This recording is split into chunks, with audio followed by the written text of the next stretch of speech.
이 그림을 보면 뭐가 보입니까? 뭐가 보이는 분이 있습니까? 보이는 분이 있으면 손을 들어 주셔야 합니다. 안 찾아지나요? 이게 여러분이 아직 무언가를 인지하지 못하는 상태입니다. 지금. 잘 모르겠죠? 아무것도 안 보인다고 여겨지면 손을 들어 표시합니다. 잘 모르겠다. 오케이. 이제 이렇게 보면 조금 더 표시가 될 수 있어요. 자, 여기에 어떤 사람의 얼굴이 있어요. 사람의 얼굴이 보이면 손 들어 표시합니다.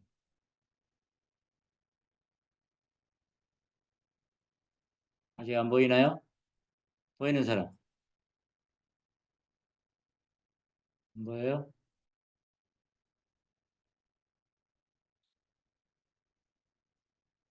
그러면, 자, 어때요, 지금은? 얼굴을 좀 확대했는데. 보이는 사람 있습니까? 얼굴을 가운데로 했어요. 가운데 흰 부분이 코, 오른쪽 검은 부분이 눈이고, 시꺼먼 부분은 양쪽 수염처럼 되어 있는 건데. 보이나요? 자, 코, 코입니다, 이게 코.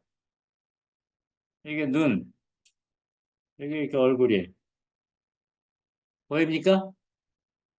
네, 보이면 손으로 표시합니다. 이제 보이죠? 자, 그러면 이제 다시, 그래도 보입니까?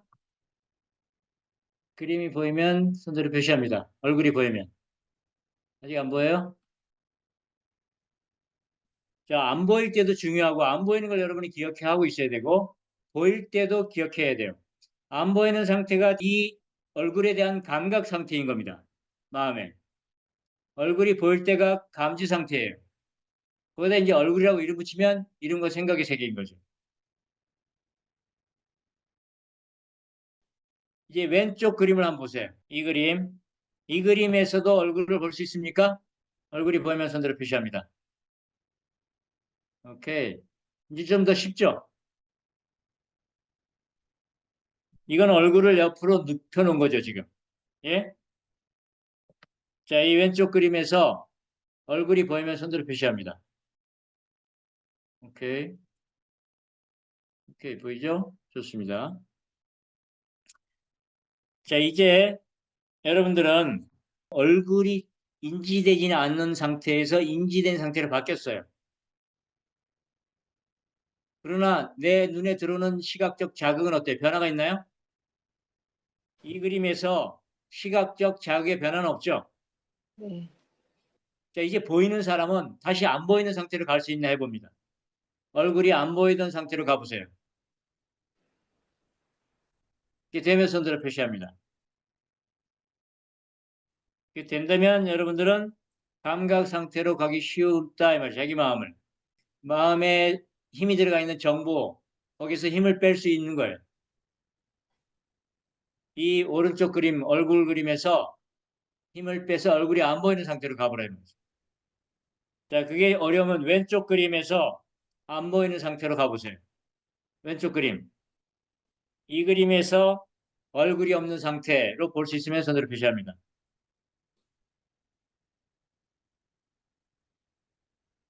안 보여요? 오케이. 안 보이는 사람은 다시 보이도록 해봐요. 보였다가 안 보였다가를 자유롭게 왔다 갔다 해봅니다. 그럴 때 여러분이 뭘 하고 있는지, 마음에서 뭘 하는지 살펴보세요.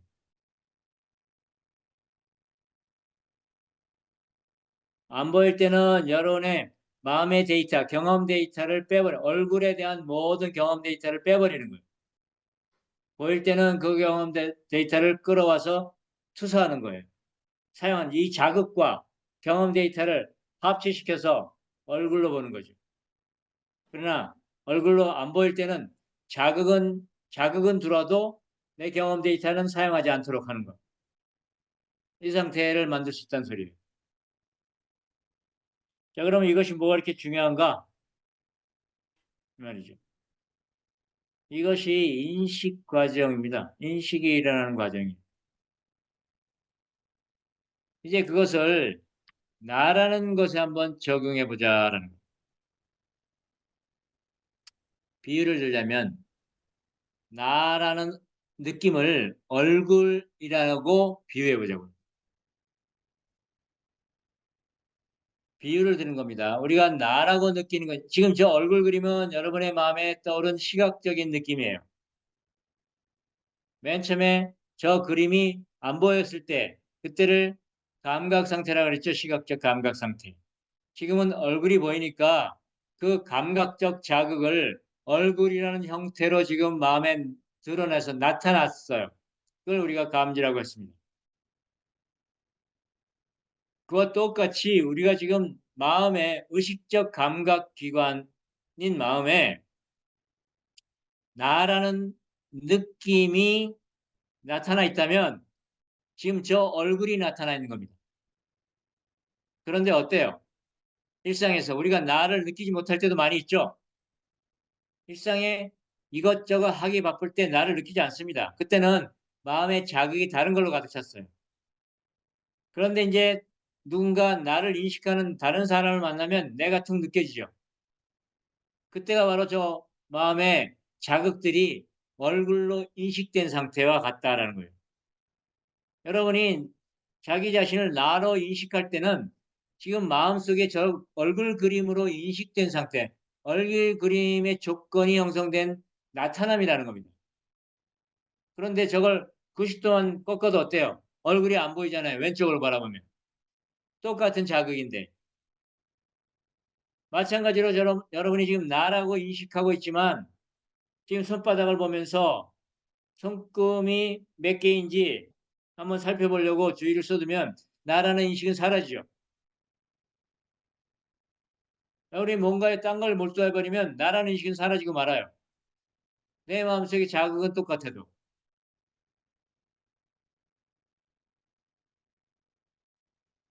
이렇게 나라고 여기는 마음 역시 거기서 얼굴의 데이터, 과거 데이터, 즉 내가 누군가 내가 내 동생을 만났다고 했을 때, 동생을 만났을 때 저 동생을 인지하려면 동생에 대한 내 데이터를 가져와야 되고 그 데이터 속에는 동생과 함께 놀고 함께 웃고 떠들던 그런 때의 경험을 불러 오게 되니까 그 경험이 저런 얼굴 형태 또는 나라는 인식, 동생과 만나서 오빠로서의 나라고 여겨지는 그 인식이 인식되는 거다 이 말이죠. 그런데 동생과 또 얘기하다 보면 어때요? 내가 오빠로서의 나를 잊어버려요. 뭔가 다른 옛날 가족, 우리가 공통 관심사인 다른 걸 동생이 음악을 하니까 음악에 대해서 얘기하다 보면 자기를 잊어버려요. 나는. 이렇게 나라는 것은 마음의 다양한 느낌들이 있는 상태에서 자극으로서의 느낌, 감각 자극으로서의 느낌이 있는 상태에서 대상을 만나면 그것이 갑자기 얼굴을 형성하는 거죠. 나라는 인식을 형성하는 거예요. 나라고 인식되는 것은 마음의 느낌인 겁니다. 이렇게. 그런데 이것이 처음에 어떻게 생겼냐 이거죠. 처음에. 처음에는 그저 어린아이는 감각적 어떤 미세한 느낌이 자꾸자꾸 쌓이겠죠. 이런저런 경험을 통해서 쌓인단 말이죠.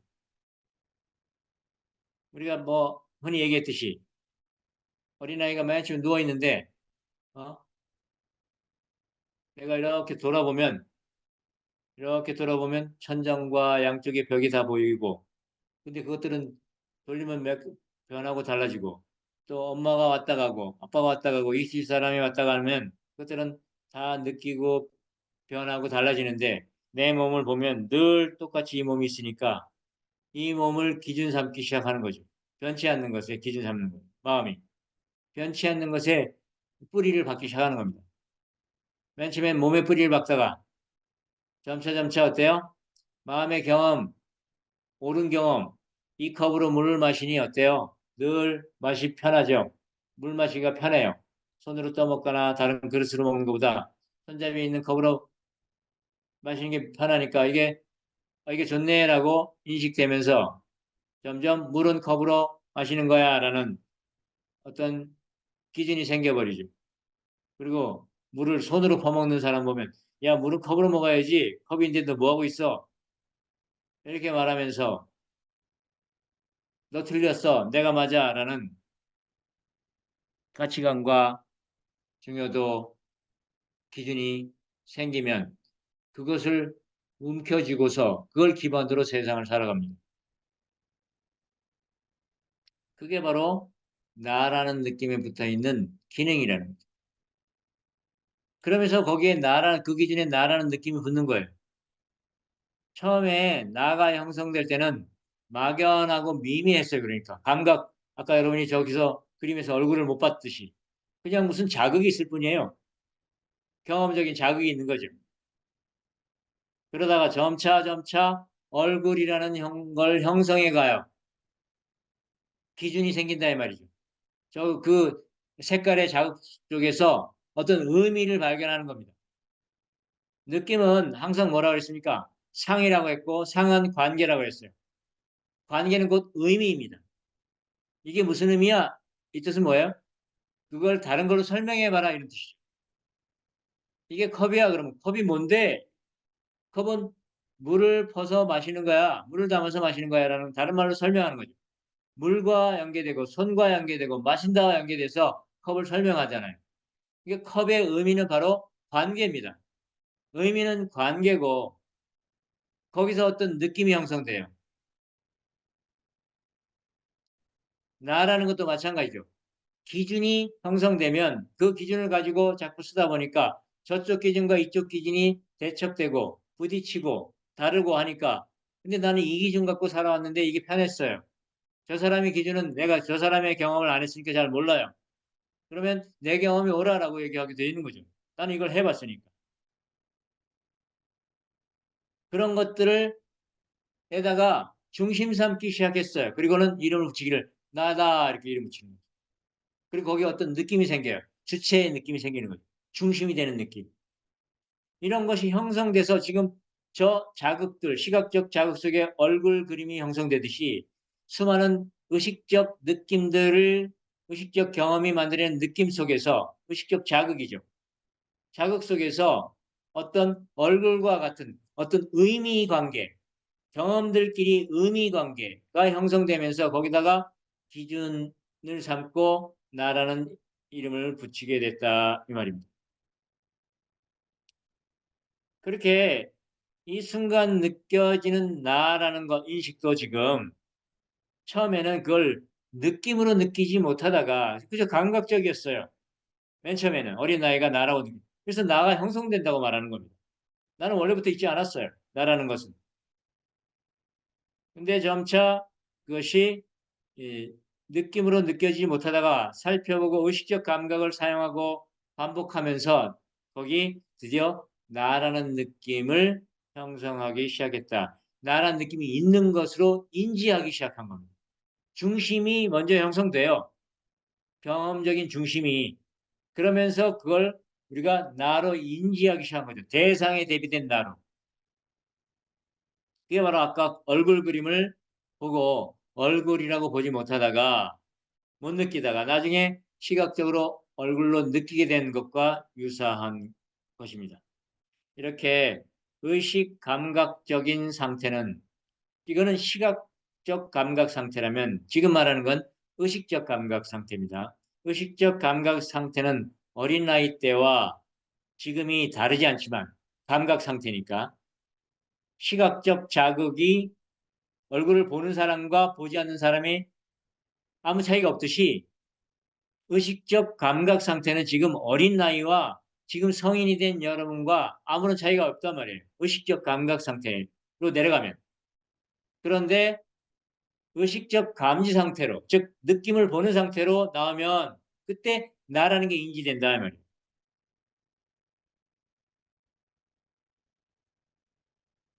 이제는 왜냐하면 다양한 경험을 통해서 경험이 많이 쌓이면서 사전 확률이 높아진 상태가 돼 있어요.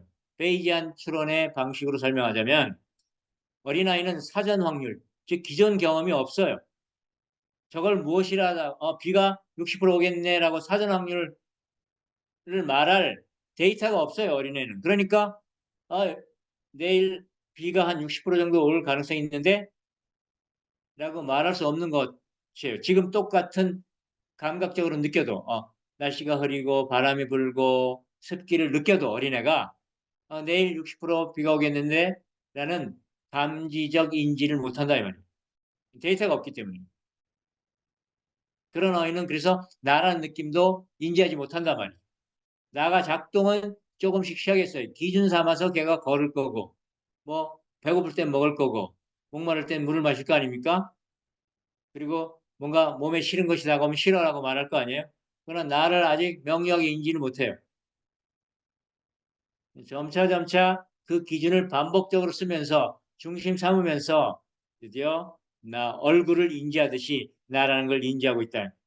지금 이 순간 나라는 걸 여러분이 인지한다는 것은 인지하지 않는 상태로 갈 수 있다 이런 뜻입니다.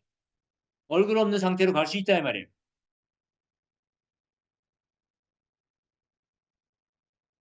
거기에 대상을 만나 새로운 자극이 들어오면 나라는 것이 쉽지 않은 것처럼 우리는 늘 경험하는데 대상이 없을 때는 나를 인지할 필요가 없는 거죠. 그래서 지금 이 순간도 이미 나라고 여겨지는 마음은 의식 감각적으로 살펴보면 실제하지 않는 느낌들의 조합일 뿐입니다. 얼굴이라는 게 없다 이 말이에요. 이 순간도 인지하지 않을 수 있다고요. 예? 감각으로 들어가면 되죠. 시각적 감각 상태. 근데 안 보기 쉽지 않죠?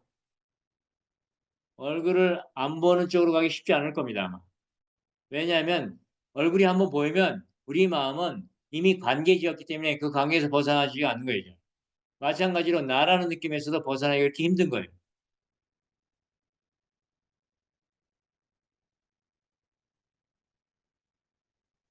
마치 조건이 형성되면, 즉 흰색과 검은색이 이런 모습, 이런 조건, 요런 거리, 요런 밝기, 요런 영역으로 형성돼 가지고 이 조건대로 이렇게 뭉치면 거기 얼굴이 나타나듯이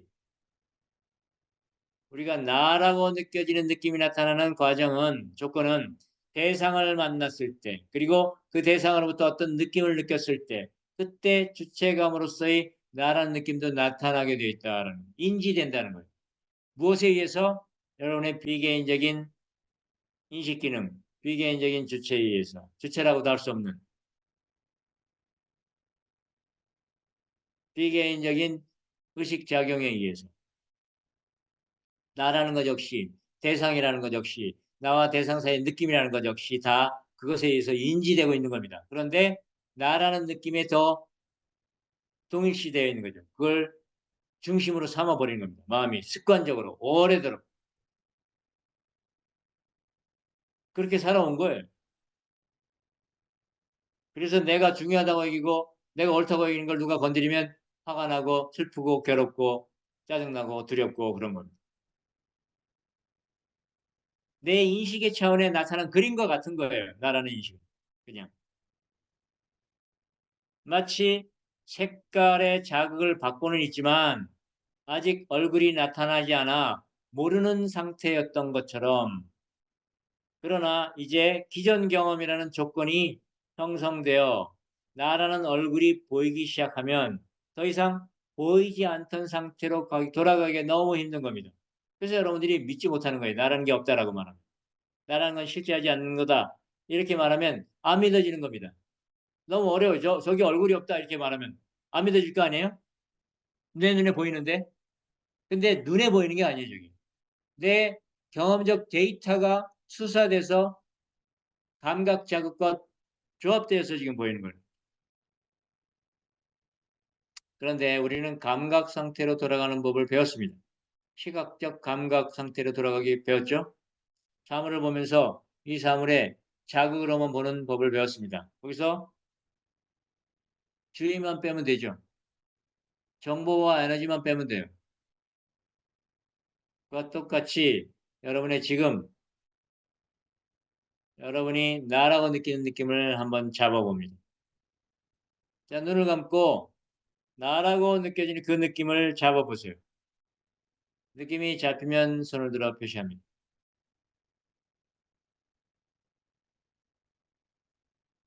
얼굴을 보듯이 명확하게 잡혀야 돼요. 시각적으로 얼굴을 보듯이 명확하게 잡히면 손을 들어 표시합니다. 한 번 더. 오케이. 자, 이제 그 나라는 느낌에서 정보와 힘을 빼봅니다. 우리가 시각적 감각 상태로 갈 때 하듯이 정보와 에너지, 즉 주의를 빼보세요. 그 느낌에서. 그래서 나라는 느낌이 빠지고 의식적 자극만 남는 상태로 돌아가 보는 겁니다.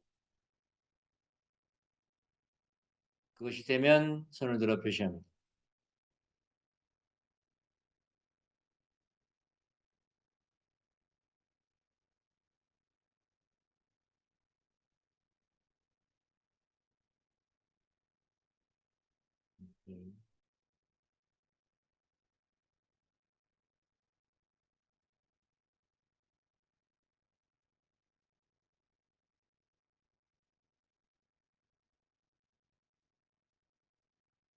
지금 그렇게 자신을 나라는 느낌이 인지되지 않는 상태로 갈 수 있다면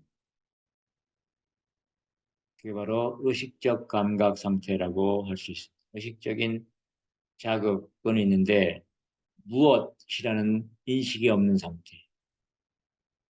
만약에 그게 되지 않는다면 무의식적인 자동화 상태를 벗어나지 못할 뿐 여러분 자신이 진정으로 그 나라는 얼굴 그림은 아니라는 것을 알아채야 됩니다. 안 된다 하더라도 통찰이 바로 그런 거예요. 아, 이것이 진정한 내가 아니라 일종의 인지작용에 의해서 형성된 마음의 느낌이구나 라고 여기는 것이 지금 그것을 알아채면 여러분은 나라는 것이 있는 것 같아도 자신의 존재는 그것을 넘어서 있는 거라는 걸 통찰해낼 수 있을 겁니다. 나라고 여기는 현상은 우리 존재의 극히 작은 부분입니다. 그림에서 얼굴을 보듯이 나라는 얼굴은 전체 그림의 아주 작은 부분이에요. 프로이트가 빙산의 일각이 의식이고 무의식이 더 거대하게 있다고 말했듯이 그리고 그림 전체인 무의식과 의식 역시 아무리 방대하다 하더라도 투명한 의식의 스크린에 떠오른 얼룩일 뿐인 겁니다. 그렇게 우리의 본성은 개별적인 얼굴, 개별성을 벗어난 무한이라는 것. 그걸 한번 이 연습을 통해 알아채 보시기 바랍니다.